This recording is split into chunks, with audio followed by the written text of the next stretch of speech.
is amazing. Ladies and gentlemen, welcome to Hope, Health, and Healing. My name is David Octavio Gandell. This is an amazing project that I've launched. I am going to bring you in the minds of these amazing authors that their message is life-changing. Now, the cool thing is that, listen, when you write a book, I understand you're putting all these messages and these things that you feel people need to hear. But what we're going to do in this show is I'm going to take you into the minds. I'm going to open up the curtains. I'm going to find out why they said what they said. In other words, why they write the things they write. Because a lot of people can think the same thoughts, right? But certain things about these authors are going to be absolutely priceless. And for the next few weeks, I am going to be live with chef and best-selling author, let me just add that, Mark Wright. Mark happens to be a gourmet chef. He's also the CEO of Brico Healthy Meals, and he is just an amazing human being and an angel in my life as well. But today, it's about Mark's book. Mark's book is called Healing Our Community, One Recipe at a Time. I just have to say, knowing Mark for the last a little bit over a year that I've gotten a blessing of actually getting to know him, I never really knew. I thought the book was going to be about recipes. Now, don't get me wrong, there's recipes in here too. I thought the book was going to be about his life as a gourmet chef and all the celebrities he was going to meet. And guess what? Well, it talks about a little bit about his career and his life as well. Maybe about his education. Maybe about his culinary skills. Maybe about his travels. And sure, and there's a little bit of that in here too. What I did not know is that when Mark wrote this book and you start reading it, it takes you into the mind of somebody that cares. It takes you into the mind of somebody that's done his research. It takes you into the mind of somebody that really has literally defined a prescription, a recipe for what could be health and healing for the human body and hopefully the world. Mark, it's such a blessing to have you, man. Thank you for joining us today. We are going to be together every Tuesday for about the next month, and we are going to go cover to cover with this book, man. And I'm telling you, I really honestly did not know this was what you wanted to do. I did not know, man. This was not what I expected. And first of all, tell me, how did it feel when you finally finished this masterpiece? Exciting. It was a work in progress for a long time. It's a lot of time and effort actually went into actually doing the research and stuff. But when it was finally written and it was published, and I saw the responses of people, I think I became overwhelmed. I think it was a humbling experience. That people actually were able to actually dive into the book and read it, and and was able to illustrate some of the benefits that they could have actually seen, how it could have benefited themselves, their family, and their community. And I think that is exactly what I wanted to do in this book. Well, I'll tell you, man, I wrote some things down here, so and I did not want to forget this. The biggest thing I think about it is that you really truly engulf what it is to, you're talking about education, you're talking about income, you're talking about culture. You started the book with something that I did not think. This is not a chef. This is somebody that literally has taken the time to find out what is it about this world and humanity that we need to figure out. And here's the thing, none of these things, Mark, none of these things are difficult, man. These are not things that are science. This is not rocket science. None of this is rocket science. This is literally things that are very simple, but yet we just don't do. We're not doing it. And, I love this. You talked about promoting a culture for diversity and inclusion, equal education to everybody involved, from parents to teachers, social workers, civic and religious leaders, culture on youth organization. You're literally saying we all have a part in this. So why are we not doing it, Mark? What have you learned? Okay, so let me back up a little bit. For this segment, we're talking about hope, health, and healing, right? And everything actually culminates. Health is really the complete physical, mental, social, emotional well-being. Is that really just being sickness or disease free? We talk about hope as having this positive impact on healing. It kind of like describes our outlook on life, and it kind of enhances our psychological and physical well-being. Healing then is the process of restoration. Our community needs to be restored, and it's not necessarily only healing from an imbalance or disease situation. It talks about healing of your mind, your body, your soul, and your spirit. And when we talk here about nutrition, we can't only just look at fortifying or providing or obtaining those nutrients that are necessary for growth and development of our body, but we need to nourish our mind. We need to nourish the soul and the body and the spirit and stuff. So it's a whole encompassing tool. When I started to actually write this book and doing the research, it came as a result of my observations of some of the reasons for the decline I see in our community, and I want to offer some thoughts and some write-ups that would paint an evocative picture that would arrest your brain cells as how we all as a community can overcome these challenges. The information is there, and this was like way back from when we thought about anything like an epidemic now. But I think sometimes we're not paying attention to what's there, and the book was just to create some kind of a folder, some kind of masterpiece that people can go to as a reference. Because sometimes we all need this kind of like this gentle push, this gentle nudge, this accountability coach. So what I wanted to do is to be that be one of the persons who can be an accountability coach. It's not to say that the information is not there, but we need sometimes this push in terms so that we can harness this goal of healing our community. And to follow that, so you talked about in order to heal, we have to diagnose the problem. And I love that, because when you talk about diagnosing, I think of defining, right? So, and we're talking about defining health. And defining health is mental, physical, spiritual, right? Social, all those things encompass what we're supposed to do as a humanity. And I mean, listen, brother, I'm, I feel like there's so much about you, Mark, that I didn't even know. I did not know that this was inside of you. And I'm just saying that because I think that maybe people are going to get to know inside of you, man, that I really truly believe they didn't know. This is so, you talk about, you literally lay out plans in this book. By the way, ladies and gentlemen, this is just part one. Today we're going to go over just part one of this book. And we're going to spend the next few weeks going over this, but I'm telling you, you have to get this book and just kind of go detail by detail. I think it'll change your mind about nutrition. It'll change your mind about society. It'll change your mind about culture. He talks about culture in good and bad. You define culture in such a beautiful way. And I wanted to share this real quick. Is that develop a treatment plan and then institute a prevention plan towards a reoccurrence. And you say these things, but I think about it from a cancer point of view. For me having cancer and reoccurring cancer 2 times, right?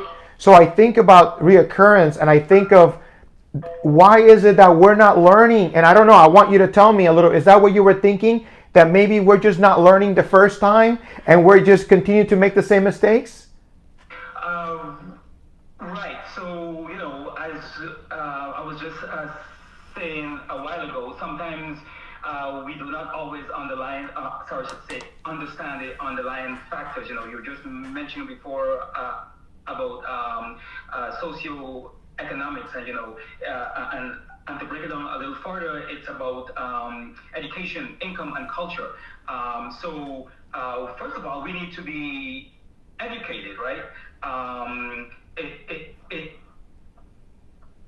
Studies have actually shown that people who are at the lower low income of the economic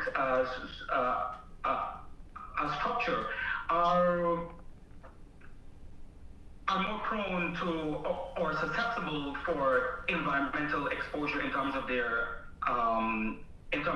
work and in terms of their environment and where they live, right? So and then of course they have a different outlook, and they have a different experience in our community.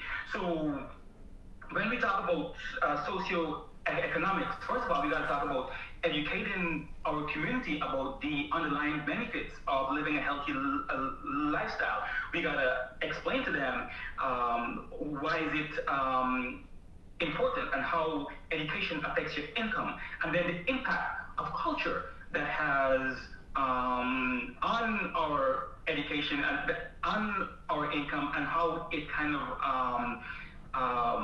levels out into our community.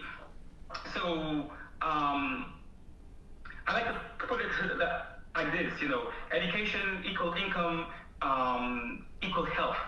Okay, education equal income equal health. Okay, let's go with that. So education equals income equal health. So there's something you were writing here. I want to go right to the page that I saw it in, and you were talking about, you talk about education, then you talk about income, and you were bringing up as statistics for, the things that we should be doing. These things have been written for decades. This is not new. None of this is new. You were literally following up with statistics from the 90s, from the 80s. You're going back and sharing it with us. This is so simple, but yet we don't do it. Then I love when you go into culture. And I love how you talk about diagnose. First you diagnose the problem, then you treat it, and then you recover. So explain how so when you say that recipe, as a trainer, I get it. As somebody that's a coach, I get it. But as a chef, man, as somebody that's just, you because here's the thing, Mark, that the best food that you make, it might not even be good for us because it's so tasty, right? Especially Caribbean food and food from the Caribbean and from Jamaica and from Puerto Rico. Oh my God, forget about it, right? But here's the thing: when you go from you basically make this connection. This is what I love. You made a connection about the recipe, and you went back from education, income, and culture. You put those three things together. Seriously, we're not going. Listen, I know you guys want me to read the book. I'm not reading the book for you. You got to get your own book. But I'm just telling you. So tell me, Mark, when you came up with that recipe, how do we make this simplify for everyone that is listening to us? And for people that are going to read this book, share with us your thoughts about how you simplified this recipe. Right. So it goes back to the topic, right? Heal our community one recipe at a time. So what I wanted to actually do there is to illustrate the many recipes that are there to life, right? So we were just talking about culture and our identity and how it influences the way we learn and think and live and behave, right? It's actually the glue that holds our society together, and then it gives us the identity of actually belonging. So you're just mentioning about all these different culture. It kind of like give us a sense of belonging to actually something. So in order to heal, right, is like a doctor, right, of medicine, he would first have to diagnose your illness, right? He need to tell you exactly what was wrong, and then he had to develop a treatment plan for you, right? And then he had to institute some kind of treatment and kind of like a prevention plan from having those things from occurring, right? So it's similarly with our recipes. If you were to take a food recipe, it's a prescription, right? A recipe is basically what it is. It's a prescription to actually get well. So the purpose of us eating is to like to nourish our bodies, right? And so with this prescription, I just wanted to not only eat, but to nourish, to understand there's a difference between just eating food and actually using the food as a tool to nourish our bodies for health, repair, and growth. So stay right there, stay right there. So I use this analogy that if I have a Camaro, and I have a really nice Camaro, but let's just say I have a Lamborghini or a Ferrari, right? And you go to the gas station, and you have 87 octane, 88, 90, 91, 98. Some of them have like 5 of them, but normally you have 3, right? But when you go to the dealership and you buy this car, you spent 6 figures on this car, and then they tell you you need to put high octane gasoline in the car. They tell you you have to put this oil, this type of oil that you're supposed to do, right? And then I'm giving you an analogy because listen, I know no one wants to hear.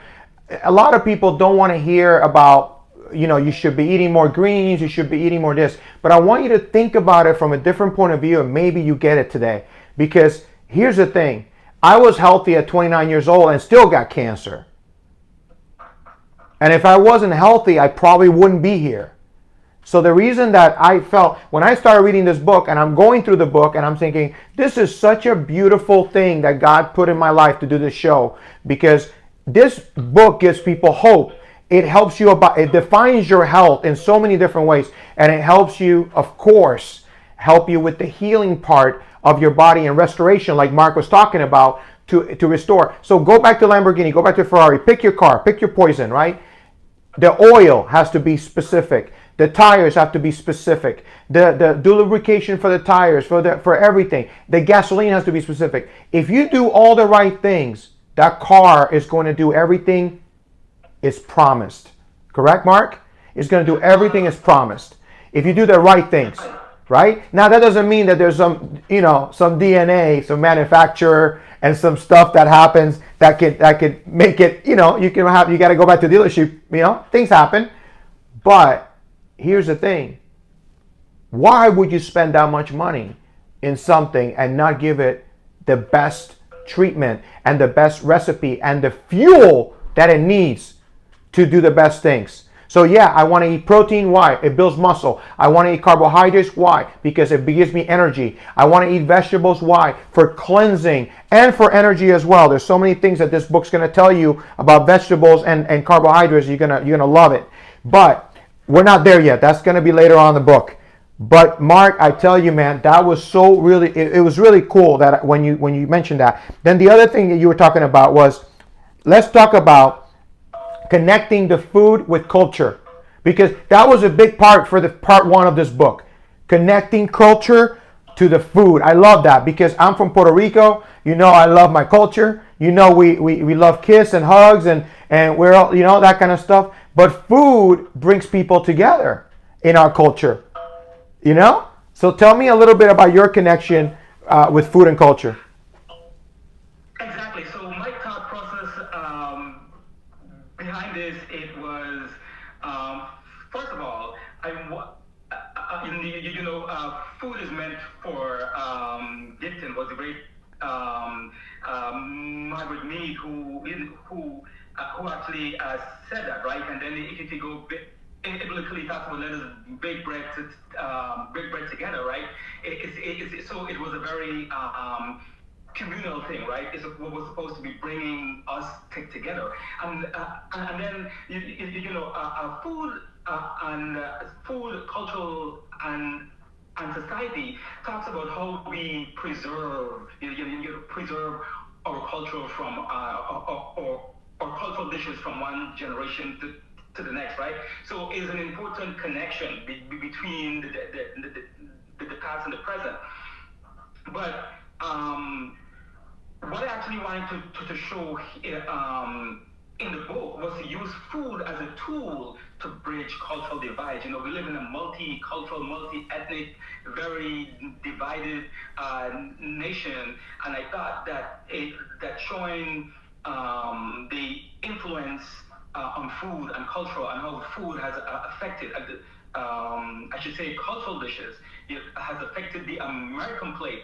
It would kind of give us a better understanding that, you know, that everyone has actually a sense of belonging, right? Later on in the book, I use this term called cross-culturing, and what I wanted to actually imply here was to actually let everyone have an opportunity to be immersed in someone else's culture. And this was not going and eat the food, but actually being immersed, whether for a day or a week or how long you do, in actually in understanding that person's culture and understand some of the ancestral burdens and some of the reasons behind what you actually see on the plate. You know, sometimes it's okay for us to go and enjoy a taco or a burrito or some jerk chicken or whatever the case may be, whatever, but that is years and years of ancestral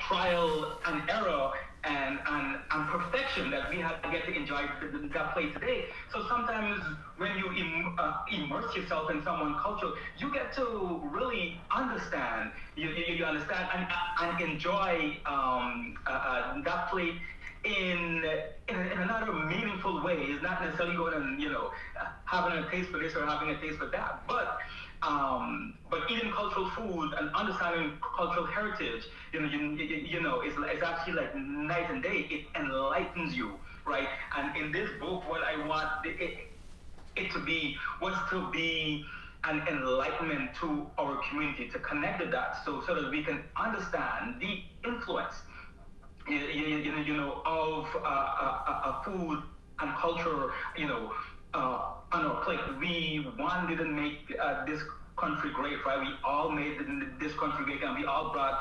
our cultural influences and our cultural heritage, so that we can call this, you know, a true melting pot. And I think, you know, sometimes if we understand, by using food as a tool, you know, it could at least help us. Correct.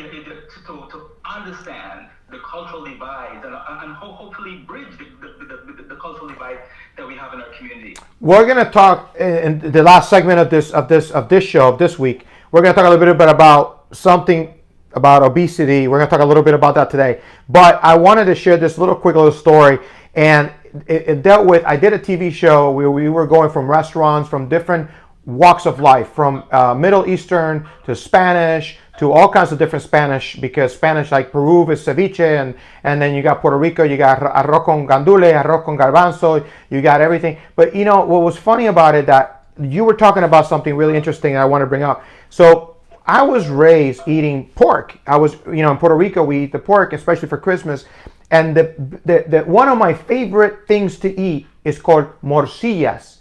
And morcillas, for those of you who don't know, is the pig's intestine. So if I knew what I was eating when I was a kid, I probably would not have eaten it. But because I tasted it, I was hooked for the rest of my life. I can't even give you what it tastes like. It's spicy, but it's really good. But only in Puerto Rico. But I would say that there's a lot of dishes out there. Octopus, I ate octopus. I ate all these other things that the texture I don't get, I don't, you know, whatever. But there's things that I like that I would never have tasted it if it wasn't for, if they would have told me what it was. So, but anyway, so the final segment today, we're going to talk about something that I know a lot about. But this was really, I love how Mark put it in the book. He talks about the 6 most preventable illnesses, right? Deaths, preventable deaths in the U.S. And the 6 things that you were talking about were, you talked about heart disease, right? Heart disease, cancer, diabetes, And you talked about, let me see, another one. You talked about diabetes. You talked about cancer. Uh, you talked about Alzheimer's. Or was Alzheimer's one of them too? We talk about heart disease, cancer, stroke. We talk about lower respiratory diseases, Alzheimer's, diabetes, pneumonia, kidney disease, and we also talk about suicide. It was a lot. I actually mentioned the 6 major ones, but there are a lot of others. Sure, but I was interested. Of course, you talked about cancer, and of course, you got me at cancer, right? And I knew about heart disease. I know about diabetes, and I know about stroke. And because I've been a trainer, a lot of the things that you were talking about here, I understand about exercise and lungs and circulation and all that stuff. But also, the food is a big part of it, because there's things that you could put in your food that basically your workout can be really crappy if you eat this stuff up. But if you put good fuel in, you go get a better workout, right? But you were talking about suicide, and I thought that was something I wanted to discuss with you today, because people don't understand that part of it is nutrition, in terms of your how you feel. Sometimes if we feel tired all the time, lazy, and there's other factors that come in. You talked about depression, you talked about abuse, substance abuse, you talked about physical abuse, which I deal with on a daily basis with my clients. Other things that have happened, being a burden to others, alcohol abuse, things like that. And you talk about diagnosing, you're not talking about you being the expert, I know that, but you were talking about that, and I wanted you to share, why did you add that in the book? Why did you add the suicide part? Right. So one of the fundamentals of healing our society was physical and emotional health, right? So we live in a society, and especially in some of the economically challenged society, right, where 75% of the deaths in the U.S. are preventable, right? And then we have 50% of those are of heart disease, cancer, and stroke, right? And most of these diseases are linked to unbalanced eating, right? And most of them are linked to diet and nutrition. So the reason I put it there, because I want us to understand the importance of eating healthy, the importance of a balanced meal plan. I sometimes don't like to use the word diet, because people feel that you are actually trying to create some kind of tasteless atmosphere in your kitchen. No. So I kind of try to use the word more, balanced meal plan. So we cannot talk about health and as we mentioned before, don't bring in the physical, emotional, and spiritual aspect to actually eating, right? So we just mentioned as suicide. So sometimes we tend to negate that aspect, because that particular aspect, as suicide being one of the 10 top leading causes of death in the United States. So my whole idea of bringing or highlighting those preventable deaths is I wanted to create an evocative picture. As I mentioned before, I want you to not only see the statistics, but to actually put a person behind that statistic, because all those deaths there, they are somebody's mom, somebody's dad, somebody's grandpa, uncle, aunt, nephew. There's a person. And sometimes when we stop looking at the numbers and actually see a person, see people, then maybe we can actually come together and say, and determine collectively that we need to get healed as a community. It's not good if one person is eating healthy, and it's important that all of us are eating healthy. You were just talking about your Lamborghini and your Camaro, but it's like this. You have this sports car, as you were just illustrating, but then we always go and we put prime. No one would take a Mercedes-Benz and put standard gas, right? We always look for the best. The reason why we put that top level gasoline in our cars because we want it to run to its optimum potential. We want it to run as the incredible machine it was created to be, it was made to be, right? The same thing for our bodies, right? We can't want to live a healthy life and then we actually put junk in our bodies. So the importance of the nutrition we put in our body has a direct correlation, to the state of our well-being. And why I wanted to look at this holistically is because if we only take care of our physical health, then what happens to our emotional health, right? Then what happened to our spiritual health? So nutrition is there to fortify our body, to provide the building blocks for growth and development. But to actually grow as a community, we need to grow, as I mentioned before, we need to grow the physical body, right? With eating all your broccoli, your kale, and your sweet potatoes, right? And then, you need to take care of your mental and spiritual health that will actually create a wholesome person.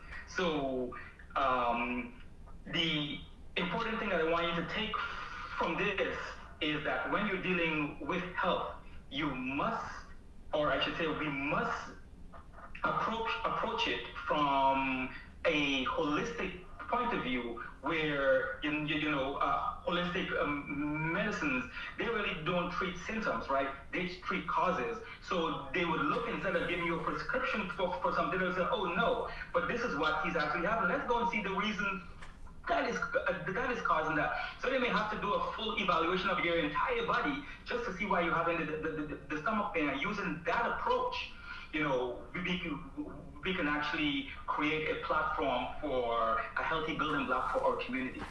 And with that, we're going to have to, say goodbye for this week. Next week, we're going to talk about obesity. We're going to talk about stress. We're going to talk about moving. We're going to talk about physical activity. We're going to talk about all those things next week and much, much more with Mark. But I want you guys to understand, when you watch this video and listen to what Mark is talking about, how cultures come together, income, education, and culture are part of the recipe that it would make this world a better place, number one. Number two, he's talking about diseases. And here's the thing, if you're not feeling well, right, because you're not eating well, that's going to affect your mental state, and it's certainly going to affect your physical state.